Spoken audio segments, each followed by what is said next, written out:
ধন্যবাদ।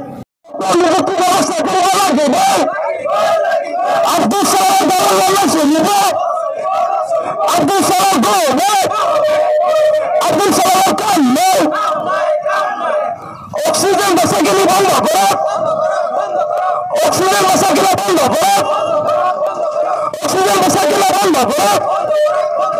হস্পিটেলৰ বিৰুদ্ধে দুৰ্নীতিৰ বিৰুদ্ধে কি ক'ম, এয়া পাহাৰ সমতুল্য দুৰ্নীতি। কাৰণ বিগত দিনত আমি সংবাদ মাধ্যমৰ জৰিয়তে আমি আমচুৱে এই হস্পিটেলৰ বিৰুদ্ধে অভিযোগ দি আহিছিলোঁ। কাৰণ এই অভিযোগখিনি আমাৰ দৃষ্টিগোচৰ হৈছিলে, বিভিন্ন ভুক্তভোগী আমাক অভিযোগ দিছিলে, আমি স্বচক্ষেও দেখিছিলোঁ। কিন্তু আমি সংবাদ মাধ্যমৰ জৰিয়তে অভিযোগখিনি দিয়াৰ পিছতো কিন্তু ঊৰ্ধ্বতম কৰ্তৃপক্ষই আজিলৈকে বিহিত ব্যৱস্থা গ্ৰহণ কৰা নাই হস্পিটেলৰ বিৰুদ্ধে। সমস্যাৰে জৰ্জৰিত মৰিয়াবাৰী এফআৰইউ হস্পিটেল আৰু মৰিয়াবাৰী এফআৰইউ হস্পিটেলৰ সমস্যাবিলাক আজি নতুন নহয়।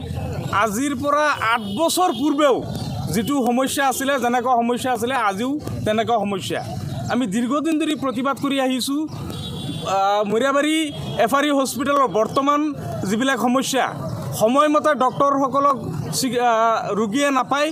আনকি চৰকাৰৰ ফালৰ পৰা যিহেতু ইলেক্ট্ৰিচিটি নাথাকিলে চৰকাৰৰ ফালৰ পৰা প্ৰতি মাহে এটা ধন দিয়ে যাতে জেনেৰেটাৰ ব্যৱহাৰ কৰি ৰোগীক চিকিৎসা কৰাব পাৰে।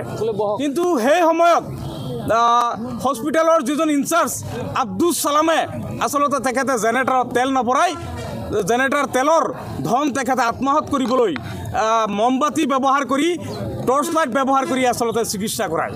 আনকি উন্নয়নৰ বাবে যিবিলাক ধন আহে, ধনবিলাক আচলতে ভেণ্ডৰৰ একাউণ্টত দিব লাগে, দোকানীৰ একাউণ্টত দিব লাগে। সেইটো ইনচাৰ্জৰ একাউণ্টত দিয়ে, ইনচাৰ্জে আত্মসাৎ কৰে। আচলতে এই এফআৰইউ হস্পিটেলৰ অধ্যক্ষ আব্দুল চালামে আচলতে লুণ্ঠন ৰাজ চলাই আছে, দালাল ৰাজ চলাই আছে। গতিকে সময়মতে চিকিৎসকসকলে, সময়মতে ৰোগীয়ে আচলতে 10 টকাৰ ঔষধো চৰকাৰী ঔষধ নাপায়। আচলতে OPD টাইমত ৰোগীসকলে চিকিৎসা কৰিব আহিলে 100% ঔষধ আচলতে ছাপ্লাইৰ মেডিচিনবিলাক দিব লাগে, চৰকাৰী ঔষধ দিব লাগে। কিন্তু তেওঁলোকে এনেকুৱা আমি পূৰ্বে আমি প্ৰেছক্ৰিপশ্যন আমি চাইছোঁ, একেবাৰে দুখীয়া দৰিদ্ৰ পৰিয়ালৰ মানুহ চিকিৎসা কৰিবলৈ আহিছে, 10টা মেডিচিনৰ ভিতৰত এটা মেডিচিনো চৰকাৰী ছাপ্লাইৰ মেডিচিন তেওঁলোকে পোৱা নাই। গতিকে সম্পূৰ্ণ দালাল ৰাজ চলি আছে, লুণ্ঠন ৰাজ চলি আছে। গতিকে আজি আমি সদৌ অসম সংখ্যালঘু ছাত্ৰ ইউনিয়নৰ লগতে আমি ছাত্ৰ মুক্তি সংগ্ৰাম সমিতিয়ে সহযোগিতা আগবঢ়াই এই ঘটনা সন্দৰ্ভত আমি নিন্দা জনাইছোঁ, তীব্ৰ গৰিহণা দিছোঁ।